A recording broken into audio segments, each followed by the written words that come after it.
gonna do a series on the vegetable growing tips and actually the varieties that I'm growing. And I'm doing a little different this year. Usually in the past I make it one big video, kind of gets long, and I think people get bored of it. So I'm gonna do a series of short videos and probably show them on Sunday afternoon or something like that. That's my plan anyway. So this is the first in the series, and I'm going to talk today about tomatoes, and it might even be two videos for tomatoes, but let's talk about the most important thing that you need to consider when you're growing tomatoes, and I can tell you this from experience. Most important thing is, and we'll go over fertilizer, I might even do that in a different video, but the most important thing is the variety that you pick to grow in the area that you live. So I live in Southeast Tennessee. I'm in zone 7B. We have a lot of different microclimates in my area. Where I live is, I kind of consider it more, toward more of the 8A than the 7B. But sometimes it can be more to the 6B. So I kind of got to watch it. So I'm in a different, area here. Sometimes it's real dry and hot. Sometimes it's wet, and sometimes you get wet and hot, and so it's just a mess. But anyway, most important thing I want to talk about is the variety you pick for your area. And when I first got into the big time market garden, or producing a lot of stuff, and then when we did our little garden, I'd always go to a co-op and buy plants, and I'd get whatever they had, and they'd do okay. Seemed like I got a lot of Rutgers. I can't even eat a Rutgers anymore. I grew some last year to try them out again, and I just don't like the way they taste. So, but I do a lot of big boys, big big beef, stuff like that. And I want to talk a little bit about that. And I've come out since we had our home garden. We transitioned to the market garden. Things have changed in that front there. So I'll talk about that. And that's really one of my varieties now, and is Better Boy Plus. I grew it last year as a test, and they were delicious. It might have been even my best taste. And go back and look. I did a taste test on some of the varieties I grew last summer, and I think Better Boy was one of the best ones. So we'll talk about that. But when I first started and YouTube just came out, I would get on YouTube and watch these market gardeners, and it's all up north, New York State, Pennsylvania, Michigan, all up in there. Nobody in the South hardly that I could find. Maine would grow in here, and I was really intrigued by this one guy.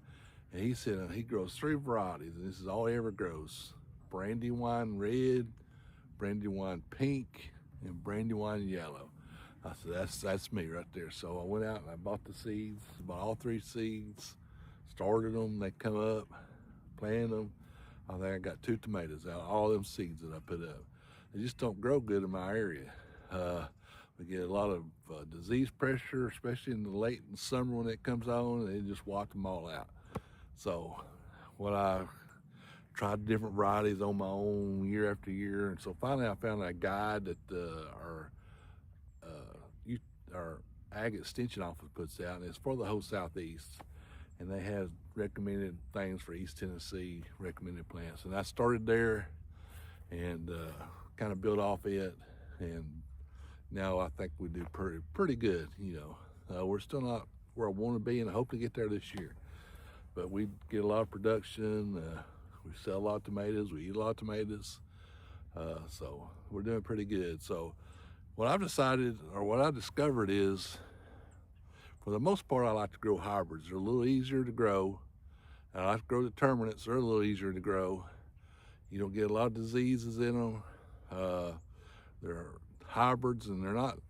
There's a difference between GMO and hybrids, and we can go over that. I might even make a video about that. But the hybrid is a cross between 2 plants, so you get the best of one and the best of the other, and they come together. So hybrids got a lot of good disease disease packages. So like I get that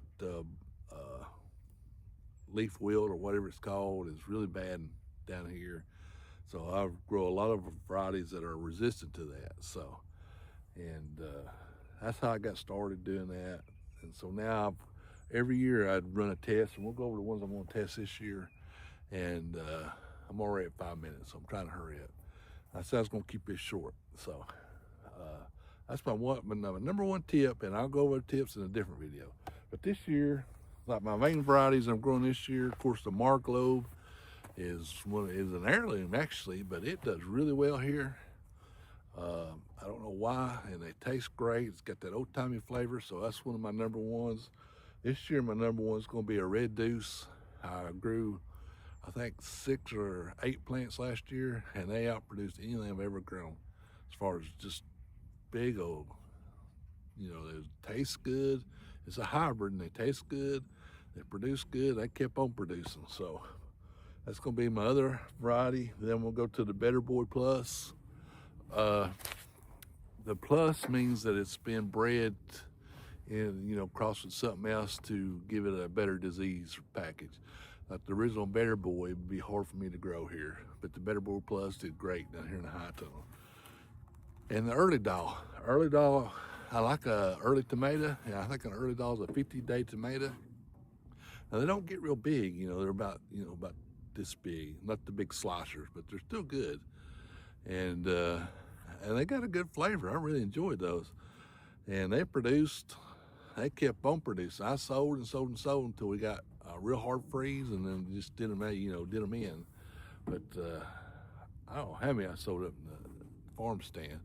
But the Early Doll, and that's the first year I grew them, so that's going to be another staple.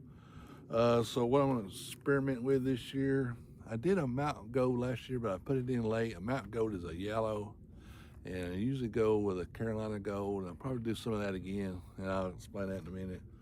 But I'm going to try a Mountain Pride experiment, a giant Belgian Pink, which is a heirloom. I don't know, it might not do good. And a BHN 589, which is a heat set. So we'll try it and see how it does. It's supposed to have a real good flavor. So I also buy a lot of plants from the FHA, or local FFA, Future Farmers of America, yeah, and FFA, and I buy a lot of plants from them. Not a lot. I buy, I like to support the local school, so I'll buy some like Cherokee Purple. They did really well last year. I'll buy some of that. They have Carolina Gold usually, and maybe something else I'll buy from them. And I'll buy some peppers. And we buy my wife buys a lot of flowers from them. So this is the first part of it. So I'm gonna go in and I'm looking at my timer. I'm at 8 minutes, and I'll try to cut this down a little bit, not much. And but this is the first series. It's picking your varieties. Pick something that is going to go good. Talk to a local farmer that's done a lot, and then you can buy some like I do. I experiment every year. That's one of the joys I get out of growing stuff, is trying different stuff, different varieties. So, and some of them you might not even like Rutgers. I couldn't remember why I quit growing it, and then I grew some last year, and they just don't. It tastes like something you get at Burger King this time of year. That old, just didn't have that old home-time or homegrown flavor to it. So anyway, that's my number one thing. Check and see what kind of varieties you want. Just don't listen to me or anything else. I mean, you can take some of the stuff I did and try it out, but go with a hybrid, especially if you're starting out, then kind of branch into the other stuff. All right, appreciate you watching. Give me a thumbs up, support that local farmer, and I'll continue another tomato growing tips in the next video. Appreciate you watching. Give me a thumbs up, hit that subscribe button. Support your local farmer. We'll see you down here in the farm next video.